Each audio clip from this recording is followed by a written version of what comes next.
안녕하세요. 대업의 조선부터 방산 또 에너지 관련된 업종을 담당하는 멘토 황대근입니다. 오늘은 흥하해운 함께 살펴보도록 하겠습니다.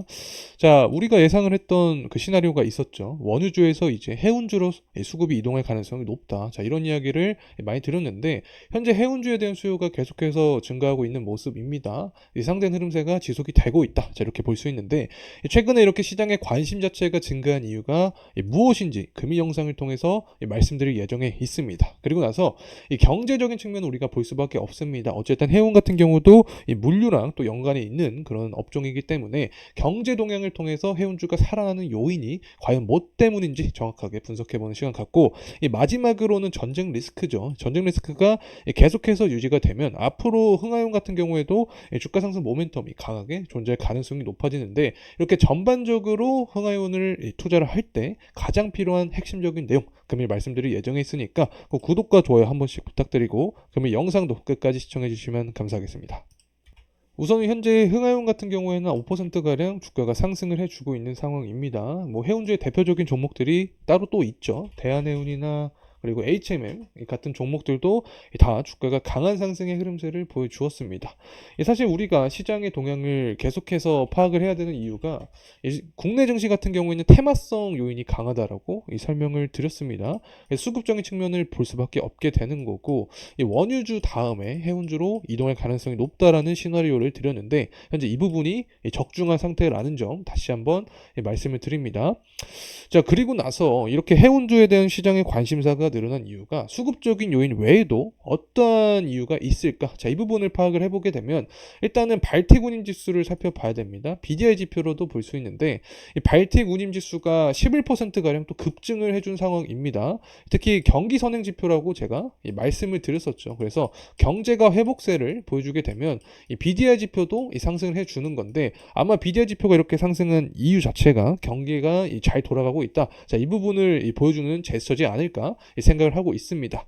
자, 어쨌든 BDI 지표랑 흥하용 같은 경우에 주가의 상관관계에 대해서 파악을 해보게 되면 이 BDI 지표 흥하용이 비슷하게 흘러가는 경향을 봅니다. 뭐 시간차는 존재를 하겠지만 이 비례해서 같이 흘러가는 경향이 있기 때문에 BDI 지표 상승이 바로 흥하용의 주가 상승 모멘텀을 자극을 했다, 이렇게 보입니다.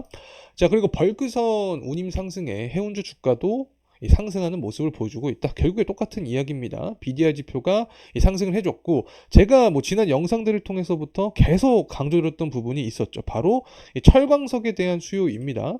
철광석 수입이 증가를 하면서 뭐 케이프 사이즈 운임이 증가를 했다, 이런 이야기가 나와주고 있는 건데, 결국에는 중국 경제가 회복세를 보여주면서 철광석에 대한 수요가 증가를 하고 철광석 가격도 상승을 해주면서 물동량 자체가 증가하고 BDI 지수도 상승해주는 흐름세를 보여주기 때문에 흥하해운, 뭐 흥하해운뿐만 아니라 HM이나 다른 해운주도 주가가 상승 탄력을 받고 있다, 이렇게 말씀을 드릴 수 있습니다. 자, 그리고 나서 제가 또 중국의 무역 수지를 가져왔습니다. 무역 수지를 보게 되면 물론 예측치보다는 실제가 낮게 나온 모습을 보여줍니다. 하지만 이 4월달과 5월달 나온 기준치를 보게 되면 이때보다 강한 상승 모멘텀을 받아주었죠. 그만큼 중국 경제도 이제 살아나는 흐름세를 보여주고 있다, 파악을 해볼 수 있습니다. 그리고 나서 중국의 제조업 구매 관리자 지수도 보게 되면 3월 31일과 4월 31일 이 예측치보다 실제가 모두 높게 나와주었었죠. 그래서 50이라는 숫자를 기준점으로 보고 경기 확장을 생각을 해볼 수 있는 상황인데, 이 모두 50을 넘어준 상태이기 때문에 중국 경제도 이제 회복세를 강하게 좀 보이는 상황이지 않을까 보고 있습니다. 자, 뭐 중국뿐만 아니라 미국도 살펴봐야겠죠. 미국의 이 PMI 지표를 보게 되면 물론 4월 1일은 50을 넘었습니다. 하지만 5월 1일경 지표를 보게 되면 예측치보다 낮게 나왔고 50을 넘지 못한 수준입니다. 하지만 평균치를 봤을 때 49대 후반이다. 그래서 미국 경제도 괜찮은 모습을 보여주고 있기 때문에 전반적으로 물동량이 증가하면서 BDI 지표도 상승해주고, 이 부분이 흥하현의 주가도 중장기적인 흐름세에 긍정적인 영향을 주지 않을까 생각을 합니다.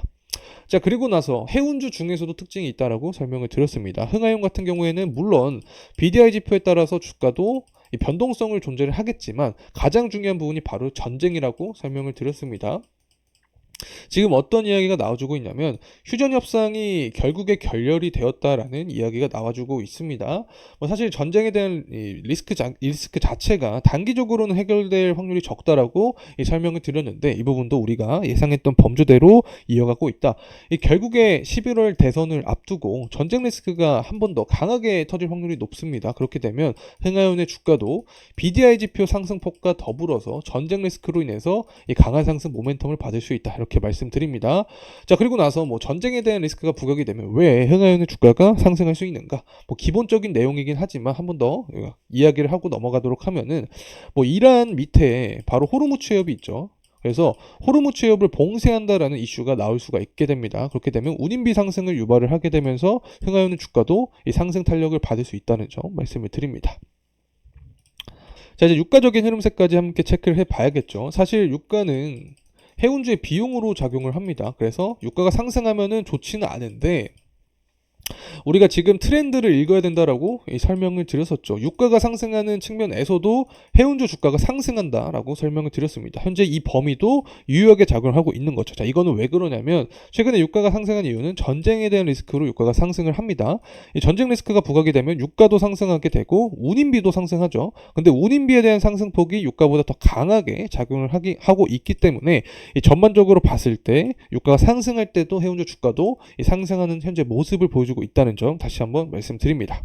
이제 가격적인 측면 함께 살펴보도록 하겠습니다. 흥해운 같은 경우에는 금일 한 5%가량 상승폭을 또 보여주면서 한 21선 구간에서 저항에 대한 모습을 보여주고 있습니다. 그만큼 투자 심리가 좀 쏠려 있다, 매물대가 쌓여 있다라고도 해석을 할 수 있는 구간입니다.